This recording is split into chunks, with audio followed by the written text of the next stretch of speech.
kalaulah orang-orang kaya yang ada di daerah kita ini semuanya peduli kepada agama, maka saya yakin tidak akan ada lagi panitia-panitia masjid yang harus memegang tangguh di tengah jalan. Kalaulah orang-orang kaya yang ada di tempat kita benar-benar peduli kepada agama, menyisihkan sebahagian rezekinya untuk kepentingan agama, maka tidak akan kita temui lagi yang mengatasnamakan infak masjid berada di tengah jalan. Kenapa? Karena harusnya terpanggil hati mereka. Tetapi kenyataan Bapak Ibu, apa yang dilakukan itu memang mendorong orang untuk beribadah, tapi di sisi lain sekaligus mendatangkan mungkin cibiran dan sebagainya dari orang-orang yang tidak seakidah dengan kita. Inilah sebenarnya salah satu tanda bahwa masih banyak orang-orang yang tahu agama, yang beragama, tapi kurang kepeduliannya terhadap kebutuhan dan kepentingan agama. Padahal Allah katakan, jangan kamu lalai disebabkan harta kamu dari mengingat Allah. Kenapa? Karena harta yang kita miliki itu tidak akan kita bawa mati. Kekayaan yang kita punya itu tidak akan turut serta mendampingi kita ketika kembali kepada Allah. Apa kata Rasulullah sallallahu alaihi wasallam? Setiap anak Adam yang mati itu ada 3 yang mengantarkannya, ada 3 yang mengiringinya. Fayarji' isnan, maka kembali 2. Wa yabqa wahid, dan yang tinggal hanya 1. Jadi Bapak Ibu, kalau kita nanti mati, ada 3 yang mengantarkan kita sampai ke kubur. Namun 2 pulang. Yang tinggal bersama kita hanya 1. Siapa saja yang mengantarkan kita ke kubur itu? Keluarga, harta, dan amal. Yang pulang siapa? Yang pulang itu adalah keluarga dan harta.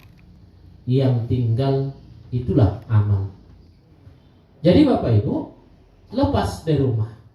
Begitu juga Bapak, ketika seorang istri mati, ketika seorang wanita, ibu kita, anak kita, ataupun siapa itu, kita sebagai suami, sebagai ayah, sebagai anak, atau sebagai keluarga akan turut mengantarkannya sampai masuk ke pintu kubur. Tapi begitu jenazahnya dimasukkan ke dalam liang lahat, ditutup, maka bagaimanapun cintanya dan sayangnya kita, tidak akan pernah ada yang tinggal bersamanya di situ. Pulang. Kalau waktu hidup dulu, waktu muda, apa katanya? Abang dek sama kau sehidup semati. Itu gombalnya itu. Buktinya begitu mati udahlah, lepas deh. Iya kan Bu? Betul itu kan? Tinggal keluarga, anak yang kita cintai, anak yang kita besarkan, anak yang ibu lahirkan, anak yang kita perjuangkan. Begitu kita dimasukkan ke dalam liang lahat, mereka pulang. Syukur-syukurnya pulang mereka damai, rukun, akur. Sama-sama mereka mendoakan kita, maka kita akan bahagia di sana. Tapi yang paling menyakitkan itu Bapak, begitu kita dimasukkan ke liang lahat, mereka pulang. Begitu pulang yang melayat dan bertakziah, mereka sudah sibuk, mereka sudah ribut, mereka sudah bertengkar. Rumah mana bagianku? Tanah mana milikku?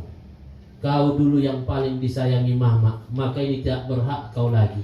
Kau dulu yang paling dimanjakan ayah, sudah dikasih ayah kau pekerjaan, maka ini bukan punyamu lagi. Akhirnya mereka ribut dan bertengkar. Apa yang terjadi Bapak Ibu? Apabila seorang ayah dan ibu meninggal dunia, anaknya ribut akibat harta pusaka yang ditinggalkan, maka orang tua yang di alam kubur bagaikan orang yang tenggelam di dalam laut megap selama-lamanya. Orang tua itu akan selamat dan berhenti dari megapnya sampai kapan? Sampai anaknya rukun kembali seperti yang tidak pernah bertengkar disebabkan harta pusaka itu. Lalu Bapak Ibu, ada orang tua yang khawatir. Apa kekhawatirannya? Nanti ketimbang mati aku bertengkar anak-anakku, maka sebelum mati sudah ku jual satu. Ada pula sudah ku bagi-bagikan pakai notaris dan sebagainya. Bapak Ibu, orang yang membagikan harta sebelum matinya, dia katakan dia bagikan pusaka sebelum matinya. Orang yang membagi pusaka sebelum mati berarti dia sudah menganggap dirinya mati. Kenapa? Karena harta itu dikatakan pusaka kalau pemiliknya sudah mati. Kalau pemiliknya belum mati berarti harta itu belum pusaka. Makanya kalau ada anak yang meminta bagian ketika orang tuanya masih hidup, berarti anak itu sudah menganggap orang tuanya sudah mati. Selama pemilik belum mati, maka harta itu tidak ada istilah pusaka atau warisan. Jadi Bapak Ibu yang dirahmati Allah Subhanahu wa taala. Lalu bagaimana kalau dibagi? Orang yang membagi hartanya sebelum dia mati berarti dia tidak percaya kepada Al-Qur'an. Padahal Al-Qur'an sudah menjelaskan bagaimana cara pembagian harta pusaka. Kalau begitu dilema, Ustaz. Dibagikan sebelum mati berarti kita menganggap diri kita mati. Kalau kita bagikan sebelum mati berarti tak percaya kepada Al-Quran. Ibu, bukan kekhawatiran itu dibayar dengan membagikan. Bukan kekhawatiran itu dibayar dengan menjual.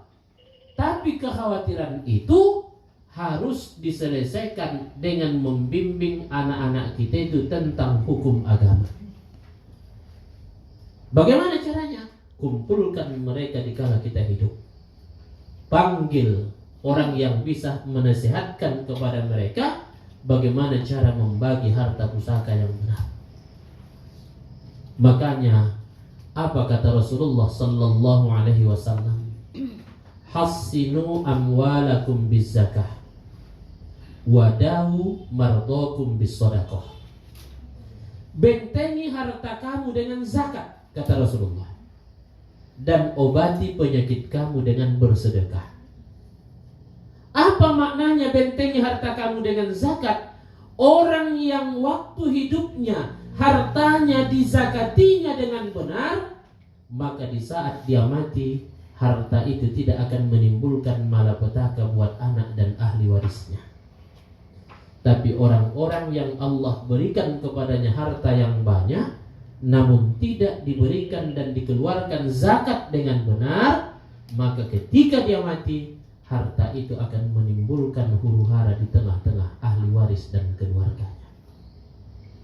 Jadi Bapak Ibu, jika kita ingin di saat kita nanti mati tidak meninggalkan keributan kepada anak-anak dan ahli waris kita, maka keluarkan zakat dari harta yang kita miliki itu.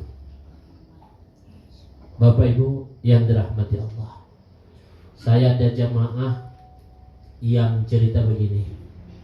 Karena setiap tahun dia meminta untuk dihitungkan nisab hartanya untuk dikeluari zakat. Sekitar 5 tahun yang lalu zakat dia hanya sekitar 25 juta. Itu zakat hartanya. Di tahun berikutnya berubah menjadi 30 juta. Dan tahun ini dia mengeluarkan zakat lebih dari 80 juta. Itu zakatnya. Dia mengambil kesimpulan, Ustaz, selama saya mengeluarkan zakat dengan bersih, setiap tahun zakat saya bertambah. Itu maknanya pendapatan dan penghasilan saya bertambah, Ustaz, katanya. Begitulah yakinnya dia dengan zakat hartanya itu, buktinya setiap tahun bertambah. Jadi Bapak Ibu yang dirahmati Allah, kenapa? Karena zakat itu hakikatnya bukan mengurangi harta kita, tapi menambah keberkahan. Kan Allah sudah janjikan, La in syakartum la azidannakum. Sekiranya kamu bersyukur, nikmatku akan kutambah kepada kamu, kata Allah. Jadi orang yang mengeluarkan zakat dengan benar, itu bentuk dari rasa syukurnya. Allah akan tepati janjinya, akan terus menambahnya. Tapi orang yang tidak mau mengeluarkan zakat, apa ancaman Allah? Wala in kafartum inna adabi lasyadid. Dan jika kamu kufur, jika kamu engkar, jika kamu membangkang, jika kamu tidak mau mensyukurinya, jika kamu tidak mau mengeluarkan zakatnya, inna adabi lasyadid, sesungguhnya adabku sangat pedih. Tunggu hartamu itu akan berkurang, tunggu hartamu itu tidak akan barokah, tunggu hartamu itu akan keluar di jalan yang tidak kau senangi, kata Allah. Jadi Bapak Ibu yang dirahmati Allah, maka jangan kita lalai disebabkan harta kita. Yang kedua, jangan kamu lalai disebabkan anak-anakmu. Maksudnya apa Bapak Ibu? Banyak orang yang ketika diingatkan kepadanya, Bapak, daftar hajilah. Apa katanya? Memang ada nih uang Ustaz, tapi anakku tamat dan tahun di kuliah. Nanti kalau mau masuk kerja dia harus ada lah modalnya. Kalau nanti berdaftar aku, tak bisa lah dia kerja. Tuh, yang kedua, kerjalah anaknya. Daftar haji lah Bapak, berdua sama ibu. Ustaz, anakku baru menikah, masih menyewa lagi orang itu. Penomat dan nanti bisa kubalikkan tapak rumahnya. Coba, dapat tapak rumahnya, penomat dan nanti pondasinya dari aku. Akhirnya karena mikirkan anak, apa yang terjadi? Sampai saatnya dia tidak bisa mendaftar haji, akhirnya dia kembali kepada Allah. Itulah orang yang lalai kepada Allah disebabkan anaknya. Ketika dia mati, apa yang paling menyakitkan? Harta yang ditinggalkannya, tidak sempat dia berhaji. Dan begitu dia mati, diingatkan kepada anak-anaknya, badalkanlah haji orang tua kamu ini. Itu pun tidak bisa dikerjakan. Bapak Ibu yang dirahmati Allah Subhanahu wa ta'ala, makanya kepada kita, apa kata Allah di dalam ayat yang berikutnya? Wa anfiqu mimma razaqnakum min qabli ay ya'tiya ahadakumul maut fayaqula rabbi laula akhartani ila ajalin qarib fa asaddaqa wa akum minas salihin. Kata Allah, dan infakkanlah, belanjakanlah dari sebagian rezeki yang kami berikan kepada kamu min qabli ay ya'tiya ahadakumul maut, sebelum datang kepada kamu kematian. Makanya belanjakan rezeki kita itu sebelum kita mati. Jangan tunggu mati baru berinfak. Jangan tunggu mati baru bersedekah. Siapa mereka yang menunggu mati baru bersedekah itu? Yang sibuk menulis wasiat. Kalau aku nanti mati, tanah yang di sana wakafkan. Kalau aku nanti mati, uang yang di sana sedekahkan. Kalau aku nanti mati, sawit yang di sana infakkan ke masjid. Kalau mati, kalau belum mati, tak jadi-jadilah berinfak. Padahal kata Allah min qabl, sebelum mati, bukan sesudah mati. Makanya Bapak Ibu yang dirahmati Allah Subhanahu wa ta'ala, najar itu sesuatu yang pernah diperintahkan oleh Rasulullah. Tapi asbabul wurud najar itu apa? Ada orang yang pelit, bakhilnya luar biasa. Ketika disuruh bersedekah, tak mau dia. Lalu bagaimana caranya supaya bisa dia bersedekah? Pas suatu ketika ada hajat dan kepentingannya, disuruhlah dia bernajar. Kalau nanti terkabul najarnya itu, baru bersedekah dia, barulah mau dia bersedekah. Jadi najar itu disuruh kepada orang yang pelit. Makanya kalau ada anak kita yang mau ujian, jangan najar dulu.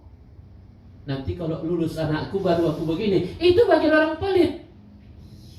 Lalu bagaimana? Santuni anak yatim dulu 50 orang. Baru kita berdoa, ya Allah, dengan keberkahan menyantuni anak yatim ini, luluskan anakku. Jangan dibalik. kalau lulus anakku menyantuni anak yatim aku 50 orang.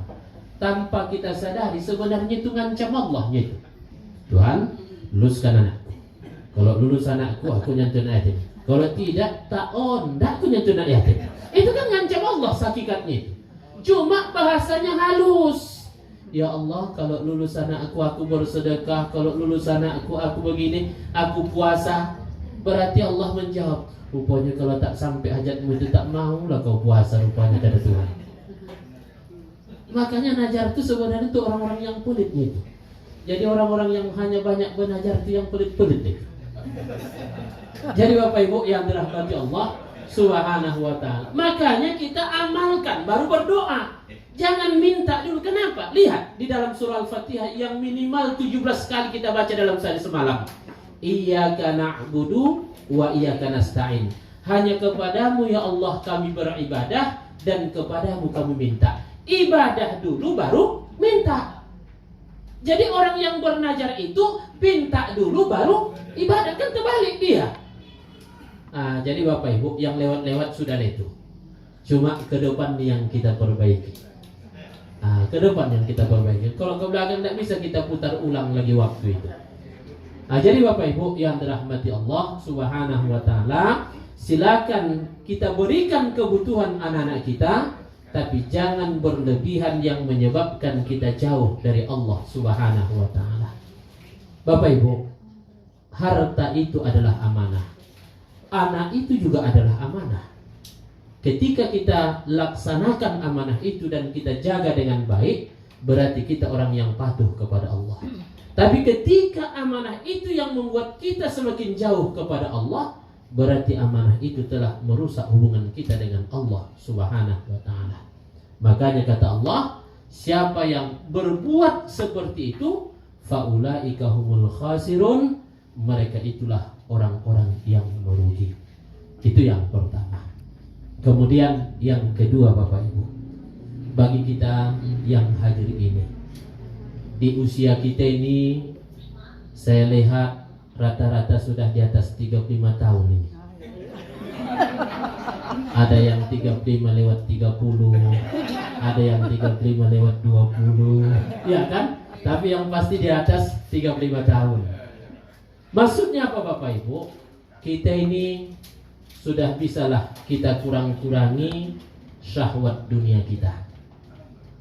Yang penting hari ini kita perbanyak adalah motivasi ibadah kita. Mungkin di antara kita Bapak Ibu ada yang sudah payah tidur malam. Karena kata nenek saya begitu. Kadang sampai tengah malam tidur, nanti sebentar dah terbangun. Kalau kita Bapak Ibu payah tidur malam, itu bukan hukuman dari Allah. Kalau kita payah tidur malam, itu adalah nikmat dari Allah. Kenapa? Mungkin di waktu muda sedikit sholat malam kita, sedikit sholat tahajud kita. Maka di usia tua Allah buat kita sulit tidur malam supaya kita banyak sholat malam. Mungkin kita jam 4, jam tengah 5 sudah payah tidur lagi, sudah tidak bisa tidur lagi. Itu nikmat dari Allah. Kenapa? Ada satu amalan yang jarang dilakukan orang. Apa itu?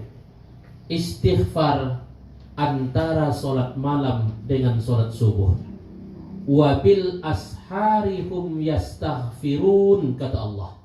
Di waktu sahur mereka beristighfar. Istighfar yang paling baik adalah di waktu sahur itu. Makanya Bapak Ibu, andai kata kita terbangun jam tengah 5, sekarang kan jam 5-an baru azan subuh. Terbangun kita tengah 5, silakan mandi berwudu, masih bisa kita sholat tahajud minimal 2 rakaat, witir 1 rakaat. Setelah itu perbanyak istighfar sampai masuk waktu subuh datangnya azan. Setelah selesai azan, laksanakan sholat sunat fajar 2 rakaat. Rasulullah mengatakan sholat sunat fajar itu khairum minat dunya wa ma fiha, lebih baik daripada dunia bersama isinya. Itulah 2 rakaat sholat sunat fajar. Kemudian yang kedua Bapak Ibu, andai kata sekarang ini kita sudah tidak kuat lagi makan, bahkan sudah sedikit selera makan kita. Sedikit selera makan itu bukan penyakit Bapak Ibu, tapi itu nikmat dari Allah. Mungkin di waktu dulu jangankan puasa sunnah, puasa wajib pun banyak yang tinggal. Hari ini selera makan kita tidak begitu kuat lagi, supaya banyak waktu kita mengqadha puasa Ramadan kita sekaligus menambahi dengan puasa sunnah kita. Ini adalah merupakan nikmat yang kalau kita syukuri. Karena Allah katakan, wa ma khalaqta hadza batila. Tidak ada yang diciptakan Allah yang sia-sia.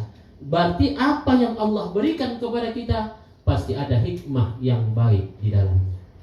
Bapak Ibu yang dirahmati Allah, insyaallah mudah-mudahan dengan dua hal ini kita yang hadir dan keluarga besar kita selalu mendapatkan kebaikan dari Allah, dan kita terus bisa berbuat baik kepada sesama sehingga kita hidup dalam keadaan baik, dan mudah-mudahan juga Allah cabut nyawa kita di saat kita berbuat baik. Amin ya rabbal alamin. Ini yang dapat saya sampaikan. Di atas khilaf dan salah, kurang dan lebih saya mohon dimaafkan. Akhirul kalam, wallahu a'lam bishawab. Wassalamualaikum warahmatullahi